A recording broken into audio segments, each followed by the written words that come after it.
উপদেষ্টা নাহিদ সাহেবকে সতর্ক করি, আমি তার দৃষ্টি আকর্ষণ করে বলতে চাই, মামুনুল হককে চিনেন না? আজকে ফ্যাসিবাদ বিলোপ হওয়ার 1.5 মাসের মাথায় আমার বিরুদ্ধে অনলাইনে ফেসবুক কর্তৃপক্ষ সহ ইউটিউব কর্তৃপক্ষ সহ অঘোষিত নিষেধাজ্ঞা জারি করে রেখেছে। আমার নিউজ কভার করে এই পর্যন্ত বাংলাদেশে প্রায় শতাধিক জাতীয় নিউজ পোর্টাল তারা রেস্ট্রিকশনের শিকার হয়েছে। আপনারা ওখানে বিলাসিতা করেন, বৈষম্যের বিরুদ্ধে সংগ্রামী আমাদেরকে আমাদের সমস্যাগুলোকে সমাধান করবার কোনো চিন্তা আপনাদের নাই। আপনারা উপদেষ্টা পরিষদ রাষ্ট্র পরিচালনা করতে পারবেন না আমাদের সহযোগিতা ছাড়া। আমার এই বক্তব্যের 24 ঘন্টার মধ্যে যদি আপনারা কোনো ব্যবস্থা গ্রহণ না করেন, আমরা আপনাদের বিরুদ্ধে ব্যবস্থা গ্রহণ করতে বাধ্য হব।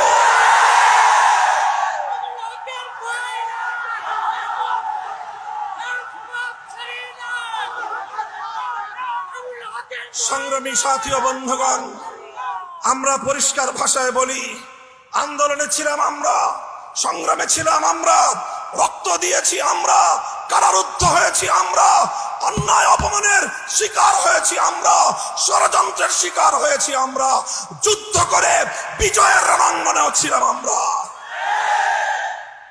এখন সম্মিলিতভাবে এই রাষ্ট্রটাকে এগিয়ে নেওয়ার দায়িত্ব আমাদের। আমরা সহযোগিতা করতে চাই, গায়ে পড়ে সহযোগিতা করতে চাই। আমাদের গায়ে পড়ে সহযোগিতা যদি পায়ে ঠেলতে চান, সে পা ভেঙ্গে গুড়িয়ে দিতে এক মুহূর্ত আমরা বিলম্ব করব না। আল্লাহ পাক রব্বুল আলামিন এই বাংলাদেশকে একটি সুন্দর সমৃদ্ধশালী একটি বাংলাদেশ হিসেবে এগিয়ে নেওয়ার তৌফিক দান করুন। আমরা পরিষ্কার ভাষায় বলি, আমরা ইসলামী রাজনীতি করি, এদেশে খেলাফত রাষ্ট্র ব্যবস্থা প্রতিষ্ঠার জন্যই আমাদের জীবন যৌবনকে আমরা উৎসর্গ করতে চাই। আপনারা কে কি রাজনীতি করবেন আপনাদের বিষয়। আমরা আমাদের আদর্শ আপনাদের উপর জোর করে চাপিয়ে দিতে চাই না, কিন্তু আমাদের রাজনীতির প্রতি যদি কেউ বৈষম্যমূলক দৃষ্টিভঙ্গি নিয়ে তাকাবার চেষ্টা করেন, চোখ উপড়ে ফেলবো। আমরা কারো করুণা চাই না, অধিকার চাই। ভিক্ষা চাই না, আমরা অধিকার চাই। অধিকার যদি সহজে না দেয়, অধিকার আদায় করে নিতে পারি আমরা। রক্তের প্রয়োজন হলে রক্ত দেই, অধিকার আমরা আদায় করে নেই। আমাদের এই কথাগুলো, আমাদের অবস্থান এবং আমাদের এই বাংলাদেশের গণমানুষের সঙ্গে আমাদের রিলেশনটাকে নতুন করে পড়ে নিবেন।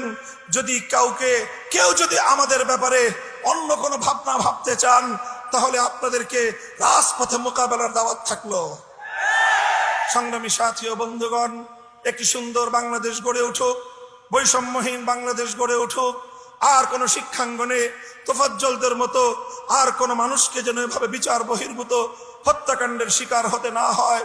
সকল বিচার বহির্ভূত হত্যাকাণ্ডগুলোকে তদন্তপূর্বক প্রকৃত দোষীদের বিরুদ্ধে ব্যবস্থা গ্রহণের দাবি জানিয়ে একটি সুন্দর সুশৃঙ্খল উপনিবেশহীন, উপনিবেশবাদহীন, উপনিবেশবাদ মুক্ত স্বাধীন একটি স্বনির্ভর জাতি গঠনের জন্য যা যা করতে হয় তা করার জন্য আহ্বান এবং তার সহযোগিতার আহ্বান জানিয়ে বক্তব্য শেষ করলাম।